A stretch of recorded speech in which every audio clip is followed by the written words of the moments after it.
I'm literally freezing, so I'm gonna have to film this video really fast. Okay. Not insecure because there's anything wrong with you. You're insecure because of the projection both you and society put on yourself. Now think about that for a second.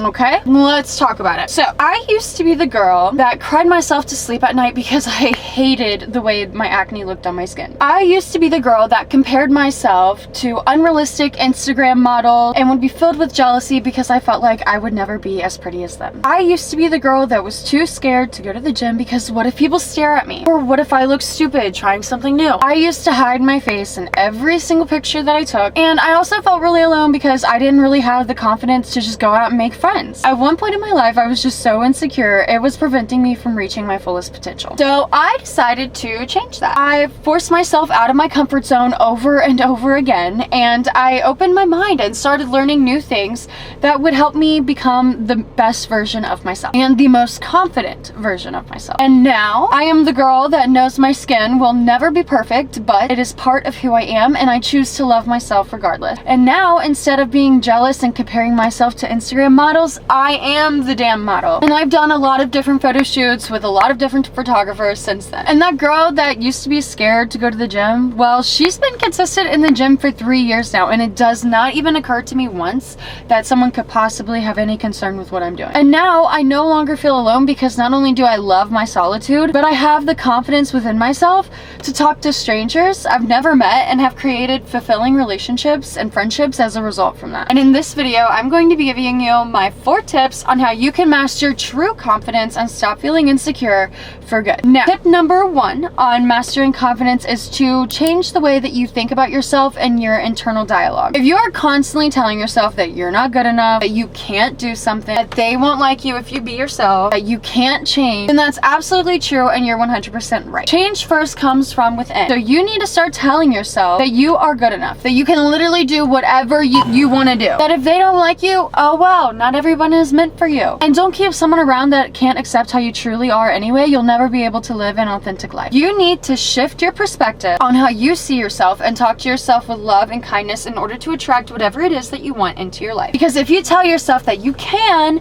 instead of you can, and you actually try because of that dialogue shift, then you are one step closer to accomplishing your goals and reaching success. Once I stopped doing things, for example, like calling myself stupid when I made a mistake, and instead shifted my way of thinking to instead focus on what can I learn so that I don't repeat the same mistake again, my life changed completely, all because I just shifted my perspective, and instead of talking negative on myself, I just simply focused on what I could learn from the situation to make my life better. Just try to consciously make a decision to change how you are talking to yourself, and just look at how that alone can change your life. And that leads me to my second tip on mastering inner confidence, which is accept that you'll never be perfect, and that's actually a beautiful thing. You need to understand that your imperfect qualities are okay, and they're normal, and they don't take away from your desirability or your worth as a person. By accepting your insecurities, you take away the power that they have over you. Your imperfections are what make you unique and stand apart from others. And when you learn to use that to your advantage instead of being insecure about it, you will become so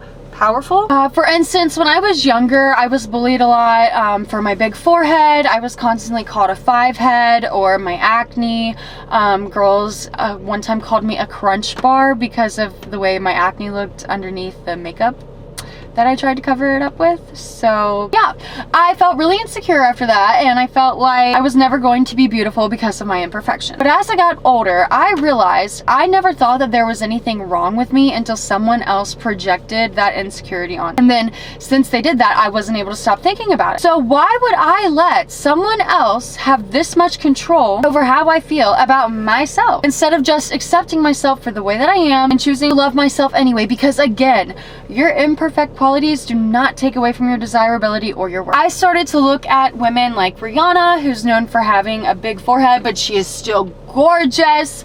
I started to look at girls like Bella Thorne, who would post all the time without their makeup on and constantly talked about her struggles with acne, but again, she is gorgeous. And it made me realize that these imperfections do not take away from our beauty at all. This made me feel more comfortable with my own imperfections by seeing other women who were confident with the same imperfections that I had. And it's funny because when I finally started to accept my flaws and I wasn't bothered by anyone else's opinions, they became an advantage to me. I decided to focus on how I could better my acne instead of simply just deciding that I was ugly and there's nothing I can do about it. I got on medication after seeing a dermatologist. I invested into my skincare routine and I got facials professionally done. And this made me value and love myself so much more because I was actively working on myself and investing into myself. And eventually it actually went away, and it's not something I nearly struggle with as bad anymore. And as for my big forehead, you know, whenever I started modeling, that actually was an advantage to me because it helped me not look so basic, and it really was an advantage. It gave me more an interesting look, and so in turn that also made me feel even more beautiful. And also it is very important to remember that only the most miserable people that are full of self-hatred will be the ones to ever put you down for an imperfection. Miserable people project their misery onto others. It doesn't have anything to do with you, and they probably say worse things about themselves in their own internal dialogue. Just remember that the next time anyone tries to say anything to make you feel worse about yourself, it's irrelevant and unimportant because it has everything to do with them and their own limiting beliefs,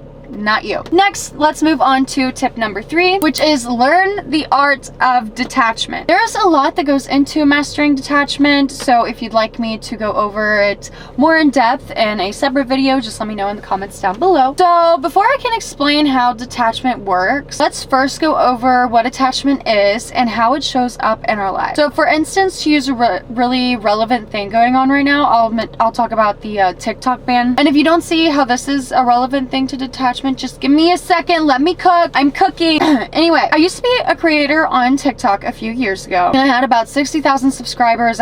One of my first videos blew up and gave me like 10,000 followers right off the bat. But anyway, I was a very insecure person at this time. This was the first time in my life I was ever getting this much attention, and I literally let it consume me. I based my entire personality off of it. I let my following and the fact that I can make money off of social media blow up my ego. I really obsessed over making content to the point where I centered everything in my life around it. But the most damaging thing that I did, really of all, was that I put my own sense of worth into something outside of myself. I made the mistake of attaching my value to how many followers I had. I would stress over the amount of views and likes that I got constantly, and then I got banned. When I got banned, I literally fell into such a deep depression. I'm not kidding you. I did nothing but read 12 Colleen Hoover novels, order DoorDash, and like stay in bed for 2 weeks straight.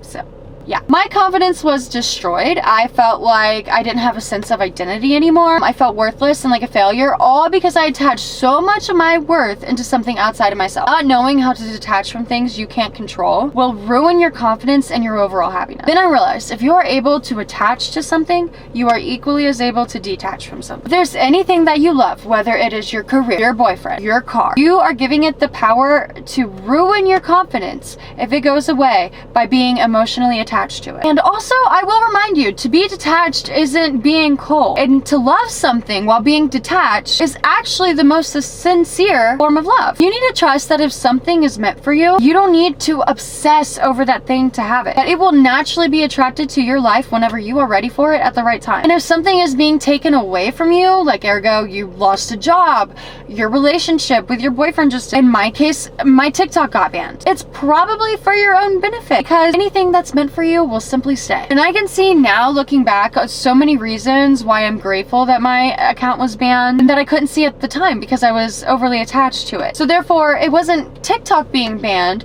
that ruined my confidence. It was my attachment to what I thought that situation should have been like that hurt me.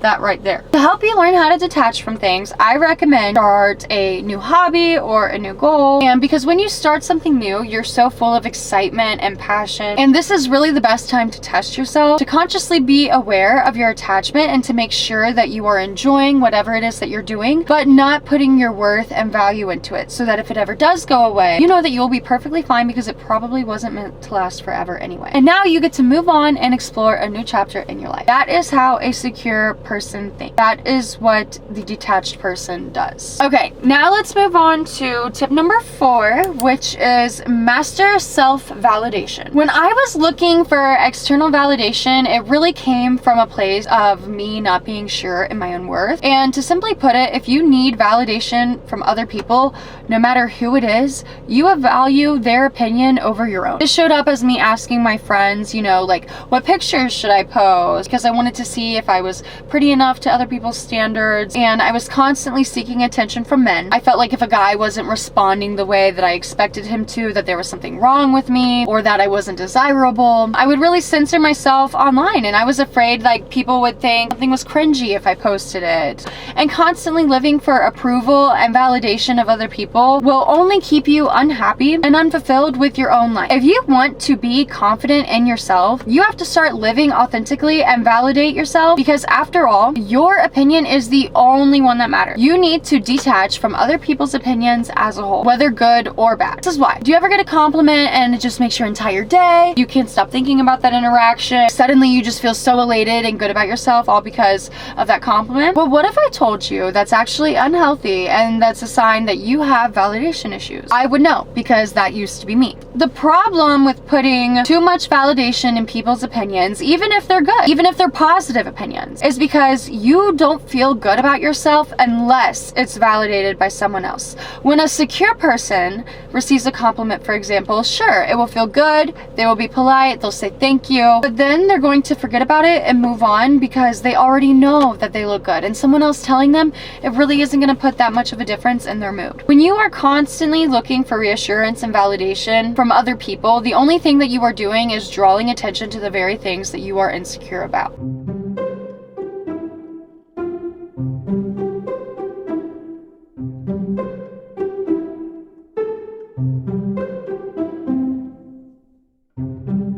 If you can learn to validate yourself and love yourself on even your worst days, you will be able to love yourself under any circumstance, and that is unstoppable confidence. I don't live a life that listens to or entertains insecurity. I know that no matter what hurtful thing anyone tries to say about me or anything that someone tries to make fun of, it is not going to affect my confidence or my self-esteem at all, and I'm still going to love myself regardless, because I validate myself. This is my life, and no one knows it better than I do. Therefore, my opinion on how to live my own life should be the only one that I'm listening to anyway. Something that can really help if you struggle with self-validation is spending more time alone, possibly even taking a detox from men if you struggle a lot with getting male validation. There was a good 6-month period in my life where I did not date any men. I mean, no situationships, no talking stages, nothing. Zilch. Instead, I romanticized falling in love with myself all over again. I bought myself flowers, I went out to dinner, and I would dine alone simply to do something outside of my comfort zone to build my confidence. Anytime I would want to post something but then worry about if people would think it's cringy or not,